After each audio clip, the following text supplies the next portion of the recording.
Hi friends, welcome back to our reading time. We're going to read chapter 3 in book 9 today. Are you ready? All right, chapter 3, page 21. Jingle, jangle. I had to wait 2 days before Miss Lark came back again. Then, before she arrived, the morning seemed unspeakably long. First, we had to do math problems. One was about a train going east and a train going west, and as far as I could figure out, those two trains were going in circles. Then there was the vocabulary test. I hid in my sleeping hut with my notebook and took the test with the rest of the class. I'm sorry to say I missed 3 words. First was drizzle. I thought it only had 1 Z. I should have known it had 2. After all, Mrs. Brisbane once gave us a made-up word for zizzle, and that had 2 Z's. Next was frozen. I thought it had 2 Z's. I also missed icicle. I got carried away and wrote icicle. I guess Mrs. Brisbane was using our spelling to get us in the mood for the Winter Wonderland show. Og, do you think Miss Lark is really coming back today? I squeaked to my neighbor when we were all alone in the room during recess. Og splashed a little, but he didn't answer. I guess he didn't know either, but once my classmates were back in their chairs, the door swung open and Miss Lark came in. She gave a nervous glance in the direction of my cage, then moved to the front of the classroom. She was carrying a piano keyboard with her. It was just the keyboard part, not the whole piano. So it's just the white and black keys, the buttons that you use to play piano. Did you have a chance to look at the Snowflake song last night? She asked, placing the keyboard on the desk. My friends all nodded, even forgetful Phoebe, who sometimes doesn't remember her homework. Great, Miss Lark continued. Let's warm up by singing a chorus of Jingle Bells. Then I'll teach you the new song. She flipped a switch and started playing the keyboard. It may seem small, but it was loud, loud, loud. My classmates began to sing, and I squeaked along. Jingle bells, jingle all the way. Oh, what fun it is to ride in a one-horse open sleigh. Hey, jingle bells, jingle all the way. Oh, what fun it is to ride in a one-horse open sleigh. It's a happy song, and I loved it so much it kept on going. Squeak, squeak, squeak, squeak, squeak, squeak, squeak, squeak, squeak, squeak, squeak. Just then, I noticed the rest of the class had stopped singing. My friend sitting near my cage giggled. I stopped singing. Miss Lark looked in my direction and frowned. Then she forced a smile. It looked forced to me, and told my friends what a good job they'd done. Next, we sang the verse of the song. I don't know that part, so I listened. Dashing through the snow in a one-horse open sleigh, over the fields we go, laughing all the way. Bells on bobtail ring, making spirits bright. Oh, what fun it is to ride and sing a sleighing song tonight. Oh! When they went back to singing the Jingle Bells part, I joined in again. But this time, I remembered to stop when my friends did. Miss Lark explained what some of the words meant, which was quite surprising. I thought the horse's name was Bob and that he had bells on his tail, and that's why the song said bells on bobtail's ring. But I was wrong. The horse's tail was cut short so it wouldn't get caught in the reins, and that was called a bobtail. Ouch. I have a small tail myself, but I'm not sure how I feel about putting bells on it. I want you to practice the song on your piano when you get home so we can rehearse with you playing soon, she told Daniel. Okay, he said. You will remember, won't you? Mrs. Brisbane asked. Tonight? Mrs. Brisbane often had to remind Daniel not to put things off. Then Miss Lark moved on to the new song about the snowflakes. I could tell my friends were as excited as I was to hear a brand new song. They leaned forward in their chairs to listen. I scrambled up to the tippy top of my cage so I could watch Miss Lark sing and play. She had a lovely voice, and I liked the words of the song, too. No 2 snowflakes are the same, though they're lacy white. No 2 snowflakes are alike, almost but not quite. Each one is special, that is true. Each one is special, just like me and you. Snowflakes floating through the air make a lovely sight. No two snowflakes are alike, almost, but not quite. Each one is special, that is true. Each one is special, just like me and you. Snowflakes covering the ground make the whole world bright. No two snowflakes are alike, almost, but not quite.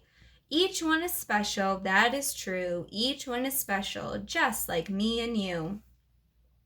By the time she got to the end, the whole class joined in on the chorus. I wanted to, but I managed not to squeak because I was afraid I'd upset Miss Lark. When she stopped, Mrs. Brisbane applauded and everyone joined in. That's a beautiful song, our teacher said. Thank you, Miss Lark replied. But now I'll tell you the best part.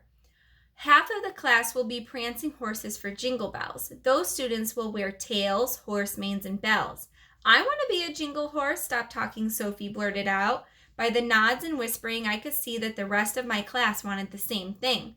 The other half of the class will be glittering snowflakes whirling around the stage for the second song. Miss Lark said, Oh, I want to be a snowflake, Sophie exclaimed. Sorry, but you can't be a horse and a snowflake, Miss Lark told her.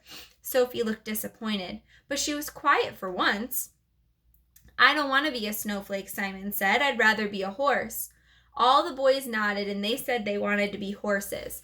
Miss Lark turned to Mrs. Brisbane. What do you think? Mrs. Brisbane thought for a second, and then she thought it would be a good idea if the girls were snowflakes and the boys were horses. Did you hear that, Og? Since we're boys, I guess we get to be horses. Being a horse wouldn't be that hard for a hamster. After all, unlike humans, I already have a tail. Boing, Og twanged loudly.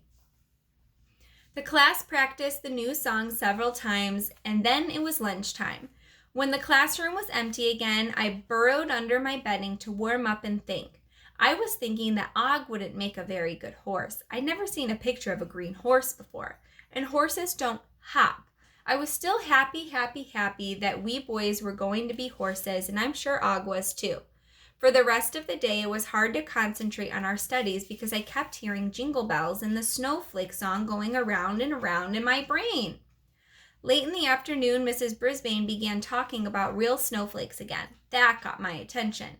Our teacher had started to explain how the ice crystals formed when small Paul Fletcher raised his hand. Mrs. Brisbane, he said when she called on him, I did some reading about snowflakes last night and I found out that something we talked about on Tuesday is wrong, and Miss Lark's song is wrong. Wrong? Mrs. Brisbane looked puzzled. Paul pushed up his glasses. Yes, ma'am, the song says no two snowflakes are alike, but it's not true. Oh my, has anyone seen two that are alike? Mrs. Brisbane asked. I'm not sure about that, Paul said, but it's scientifically possible that there could be two identical snowflakes. I see, Mrs. Brisbane said. If you'd like to do a little more research on that, I'd appreciate it, Paul. Can you report back to class tomorrow? As soon as Paul said he would, more hands were raised. Maybe we should change the song, Helpful Holly suggested.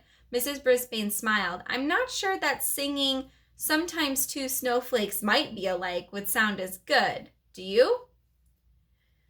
You'd have to change all the words, Thomas said. Does this mean we can't have glittery snowflake costumes? Rosie asked. She looked very, very, very disappointed.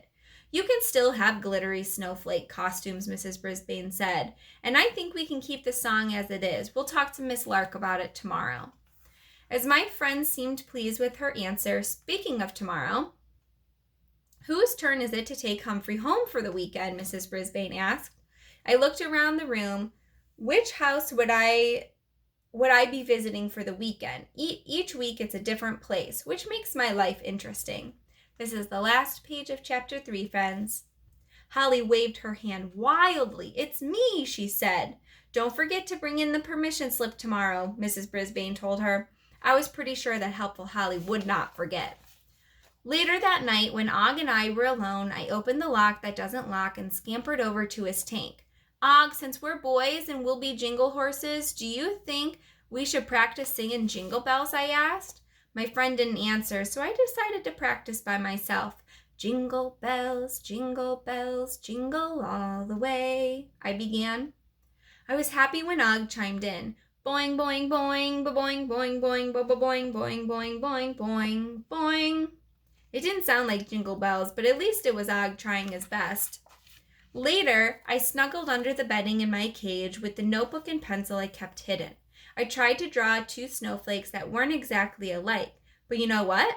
Or that were exactly alike, but you know what? I couldn't do it. I liked the idea that no 2 snowflakes and no 2 people or hamsters or frogs are exactly alike. I knew that Small Paw was smart and knew a lot about science, but was he right about this? Humphrey's winter wonderings. Are any 2 hamsters ever alike? It's strange to think that somewhere there might be a classroom hamster named Humphrey who's just like me. All right, my friends, that's the end of chapter 3. We'll read chapter 4 tomorrow on page 30. Have a good night. Bye.